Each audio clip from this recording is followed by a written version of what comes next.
Hello friends, हम लोग आज हिंदी शिक्षण के प्रीवियस ईयर के क्वेश्चन है कुछ करेंगे। आज सीटेट 2022-23 के एग्ज़ाम के लिए हिंदी शिक्षण के कुछ 10 क्वेश्चन हैं, उनको सॉल्व करेंगे। चलिए फिर स्टार्ट करते हैं पहले क्वेश्चन से। बच्चे के पहला क्वेश्चन पढ़ते हैं और सॉल्व करते हैं। बच्चे के भाषाई विकास में समाज की महत्वपूर्ण भूमिका होती है, यह विचार किसका है? बच्चे का जो भाषाई विकास होता है उसमें समाज की भूमिका होती है। ये पूछा गया है कि यह कथन किसका है? प्याजे, स्किनर, चॉम्स्की, वाइगोत्स्की। तो समाज से अंतःक्रिया करे किसका है? हो जाएगा वाइगोत्स्की का। इसका सही आंसर हो जाएगा डी, वाइगोत्स्की। भाषा के विकास में वाइगोत्स्की के अनुसार समाज की एक महत्वपूर्ण भूमिका भी होती है। इसका सही आंसर डी हो जाएगा। चलिए फिर दूसरा क्वेश्चन देखते हैं। लिखित भाषा का प्रयोग केवल प्रतिवेदन लेखन के लिए किया जाता है, कार्यालयी कार्यों के लिए किया जाता है, अपनी अभिव्यक्ति के लिए किया जाता है, केवल साहित्य सृजन के लिए किया जाता है? तो लिखित भाषा का प्रयोग जो होता है वो अपनी अभिव्यक्त के लिए, अपनी बातों को कहने के लिए, अभिव्यक्त करने के लिए किया जाता है। इसका सही आंसर सी हो जाएगा। जो हम कोई भी भाषा लिखते हैं कोई भी चीज़, तो वो अपने भावनाओं को व्यक्त करते हैं। तीसरा क्वेश्चन है, व्याकरण शिक्षण की आगमन विधि की विशेषता क्या है? पहले नियम बताना, पहले नियम का विश्लेषण करना, पहले मनोरंजक गतिविधियां कराना, पहले उदाहरण प्रस्तुत करना। तो आगमन विधि जो है, आगमन विधि में पहले हम उदाहरण बताते हैं। इसका सही आंसर डी हो जाएगा। पहले हम उदाहरण बताएंगे, फिर हम कॉन्सेप्ट पे आएंगे। और निगमन विधि में पहले हम क्या करते हैं? पहले हम नियम बताते हैं। निगमन विधि में पहले नियम बताते हैं। याद करिएगा, नि से निगमन और नि से नियम। पहले हम नियम बताएंगे तो निगमन विधि हो जाएगा, जिसमें हम उदाहरण बताएंगे वो आगमन विधि हो जाएगा। इसका सही आंसर डी हो जाएगा। चौथा क्वेश्चन देखते हैं। भाषा अर्जित करने की प्रक्रिया में किसका महत्व सर्वाधिक है? भाषा प्रयोगशाला का, पाठ्यपुस्तक का, समाज का, भाषा कक्ष का। तो भाषा अर्जित करने की प्रक्रिया में सबसे महत्वपूर्ण होता है समाज। हम अपने समाज से, अपने पास पड़ोस से सीखते हैं।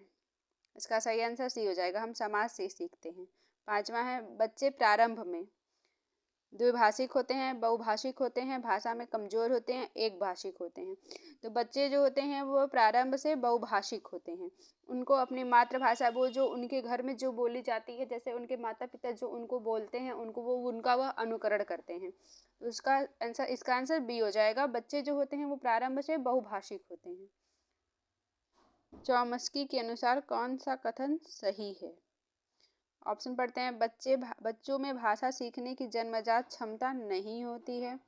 बच्चों में भाषा सीखने की क्षमताएं बहुत सीमित होती हैं। बच्चे को व्याकरण सिखाना जरूरी है। बच्चे में भाषा सिखाने की क्षमता जन्मजात होती है। तो चॉम्स्की कहते हैं कि बच्चों में भाषा सीखने की जो क्षमता होती है जन्मजात होती है। जो भाषा अर्जन करने की क्षमता वो जन्मजात होती है। ये चॉम्स्की का कथन है। ये पूछा जाता है कि किसके अनुसार भाषा सीखने की जो क्षमता है वो जन्मजात होती है, तो आप बताएंगे चॉम्स्की के अनुसार। सातवां क्वेश्चन है, पाठ के अंत में अभ्यास और गतिविधियां देने का उद्देश्य क्या होता है? ऑप्शन पढ़ते हैं। बच्चे को व्यस्त रखने हेतु गतिविधियां बताना, बच्चे को याद करने हेतु सामग्री उपलब्ध कराना, गृह कार्य की सामग्री जुटाना, बच्चों की अभिव्यक्ति की अवसर देना। तो पाठ के अंत में जो अभ्यास और गतिविधि देने का उद्देश्य होता है, गृह कार्य देने का उद्देश्य होता है कि बच्चे को अभिव्यक्त करने का, अपने अभिव्यक्त करने का अवसर दे। उसके जो आइडियाज हैं उनको वो अभिव्यक्त करने का अवसर दिया जाना चाहिए। उसका सही आंसर डी हो जाएगा। बच्चे को अभिव्यक्त करने का अवसर देना चाहिए। आठवां क्वेश्चन है, प्राथमिक स्तर पर भाषा सिखाने की सर्वश्रेष्ठ विधि क्या है?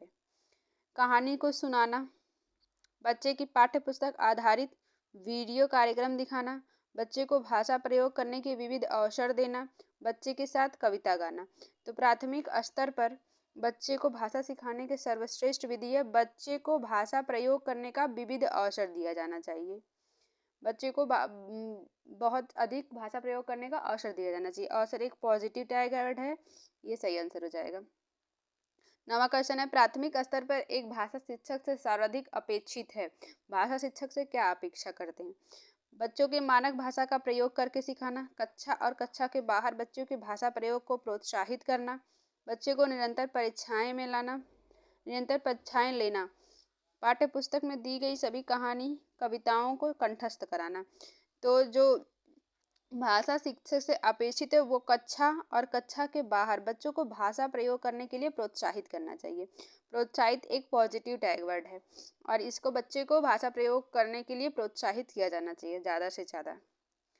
10वां क्वेश्चन है, उपचारात्मक शिक्षण की सफलता निर्भर करती है भाषाई नियमों के ज्ञान पर, समय व अवधि पर, समस्याओं के कारणों की सही पहचान कर, उपचारात्मक शिक्षण सामग्री पर। तो उपचारात्मक शिक्षण वो होता है जिसमें समस्याओं और कारणों की हम सही पहचान करते हैं, फिर उसका उपचार करते हैं। इसमें एक निदानात्मक शिक्षण होता है, एक उपचारात्मक शिक्षण होता है। तो उपचारात्मक शिक्षण में समस्याओं के कारणों को हम पहचान करते हैं कि बच्चे में क्या समस्या आ रही है, उसके सीखने में क्या समस्या आ रही है, उसका हम सही पहचान करते हैं। 11वां क्वेश्चन है, बोलना कौशल में महत्वपूर्ण है, संदर्भ एवं स्थिति के अनुसार अपनी बात कहना, स्पष्ट एवं शुद्ध उच्चारण करना, अलंकारिक भाषा का प्रयोग करना, मधुर वाणी। तो बोलना क्या होता है, संदर्भ एवं स्थिति के अनुसार हम अपनी बात कह सकते हैं। अगर हम बोल रहे हैं तो आप सुन रहे हैं, अपनी स्थिति के अनुसार आपको कह रहे हैं, इसका सही आंसर ये हो जाएगा। बोलने में अपनी स्थिति के अनुसार हम अपने दुख को या कोई भी चीज़ को हम कह सकते हैं, बोलना कौशल वो होता है।